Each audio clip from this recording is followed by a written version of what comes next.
ایک اور اہم بات ہے وہ یہ کہ جو نوجوان علماء فارغ ہو رہے ہیں مدارس سے، ان میں ان کی طرف سے ان کے بارے میں ایک شکایت یہ آ رہی ہے کہ فارغ ہونے کے ساتھ اور فارغ ہونے کے فوراً بعد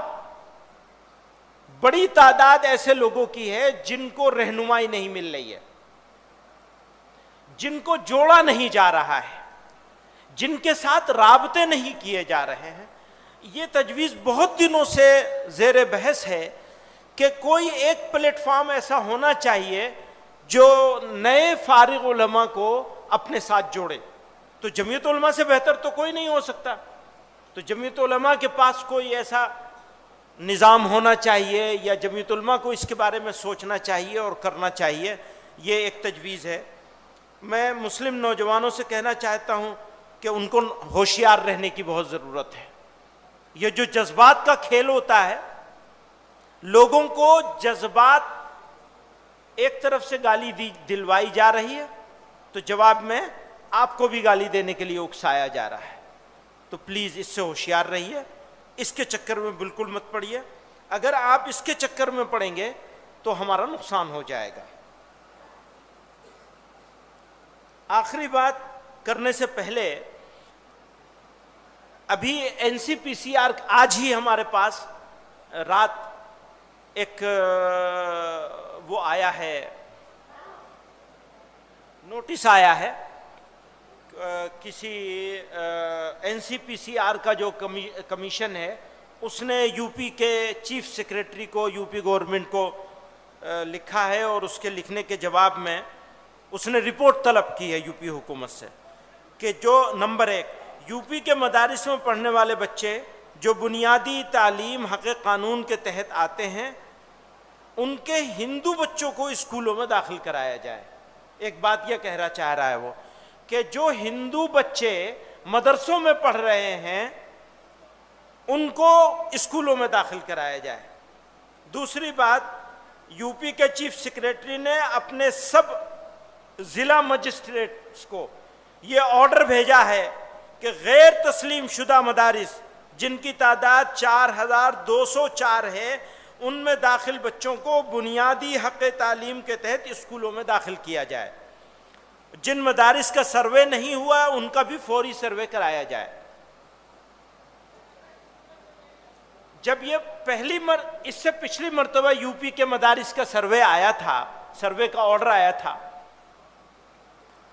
تو یہ چاہا گیا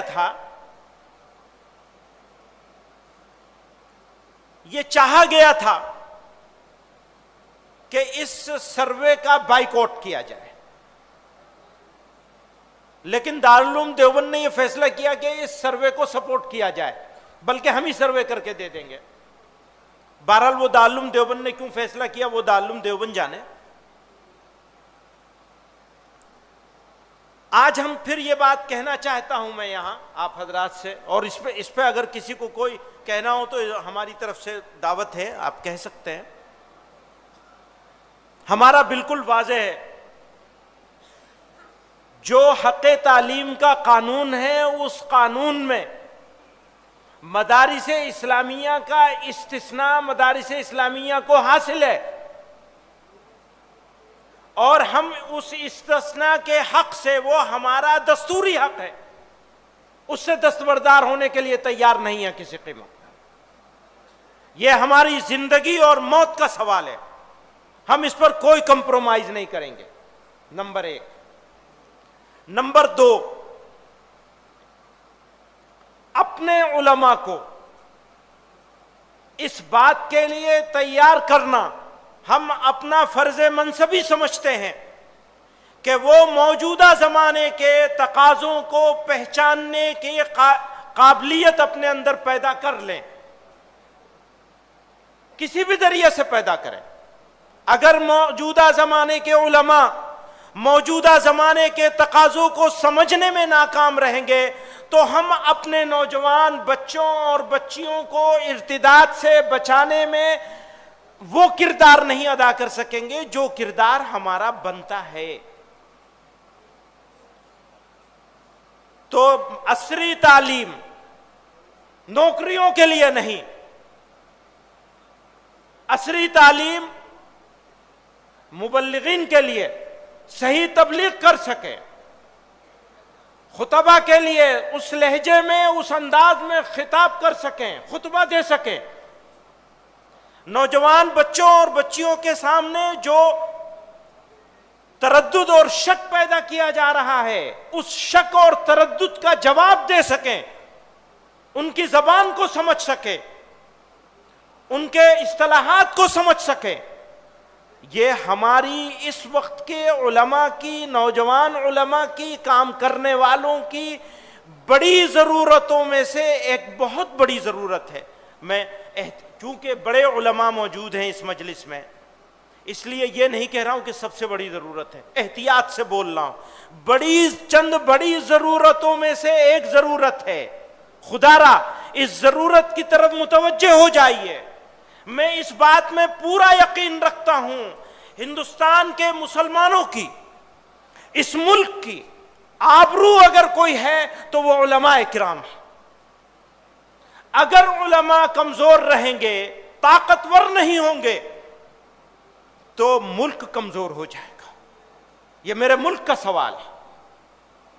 ملک کے اسلام کا سوال ہے، اس ملک میں بسنے والی آبادیوں کا سوال ہے، ہمارے بچوں کا سوال ہے، مستقبل کا سوال ہے۔ تو میں ہاتھ جوڑ کر معذرت کے ساتھ، معافی کے ساتھ بار بار آپ سے یہ عرض کرتا ہوں، اپنے اندر طاقت پیدا کرنی ہے، اور اپنے سب ساتھیوں سے کہتا ہوں، اپنے آپ سے کہتا ہوں، جو چیز ہم نے سیکھی نہیں ہے اس کو ہمیں سیکھنے کی کوشش کرنی چاہیے، کوئی شرمانے کی بات نہیں ہے۔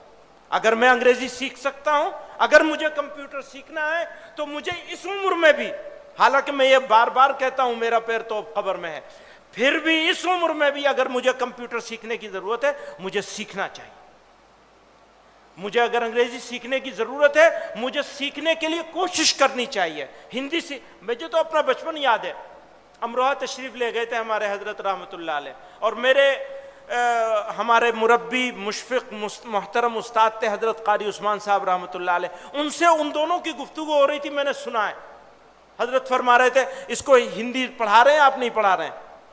تو حضرت قاری عثمان صاحب رحمۃ اللہ علیہ نے مجھے بھی مولوی سلمان کو بھی دونوں کو ہندی پڑھوائی ہے باقاعدہ۔ ہم نے 5ویں کلاس تک، حفظ کے زمانے میں 5ویں کلاس تک کی تعلیم حاصل کی ہے۔ حضرت مولانا ارشد مدنی صاحب فرما رہے تھے حفظ کے ساتھ کر لیا جائے، صحیح بات ہے، حفظ کے زمانے میں آسانی سے پڑھایا جا سکتا ہے، پڑھا جا سکتا ہے، حفظ کی رفتار کو تھوڑا سست کر دیا جائے اور ساتھ میں یہ لگا لیا جائے۔ بہرحال تو میں اپنی آخری بات کو ختم کرتے ہوئے، لیکن آپ حضرات جو لوگ کچھ کہنا چاہتے ہیں، مشورہ دینا چاہتے ہیں، وہ پرچی ضرور بھیج دیں،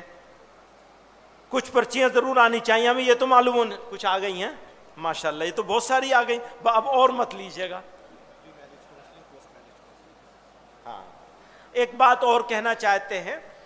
بچوں اور بچیوں کی شادیاں ہونے سے پہلے، اب وہ NCPCR والے کہہ دیں گے انہوں نے بچے بچیوں کی شادی کی بات کی ہے تو نابالغ بچوں، بچے بچی کا مطلب یہ ہے کہ نوجوان لڑکے یہاں جب شادی ہونے کے لیے تیار ہوں تو ان کی تربیت ہونی چاہیے، تب ان کا نکاح ہونا چاہیے۔ بہت سے ملکوں میں یہ رواج قائم ہو گیا ہے، یہ طریقہ چل پڑا ہے کہ پہلے وہ 3 دن کی تربیت دیں گے تب نکاح ہوگا، تربیت کا سرٹیفکیٹ لے کر کے آؤ تب نکاح ہوگا۔ تمہیں معلوم ہونا چاہیے کہ مرد کس طرح سوچتا ہے، مرد کو معلوم ہونا چاہیے عورت کس طرح سوچتی ہے، اس کو کیسے ڈیل کرنا ہے، کیسے اس سے اچھے تعلقات رکھنے ہیں۔ تو یہ اور کیا کیا ذمہ داریاں، مرد کی کیا ذمہ داریاں، عورت کی کیا ذمہ داریاں، کیا فرائض ہیں، اس کا نصاب بننا چاہیے، اور اس کی تربیت سارے ملک میں ہر جگہ انتظام ہونا چاہیے۔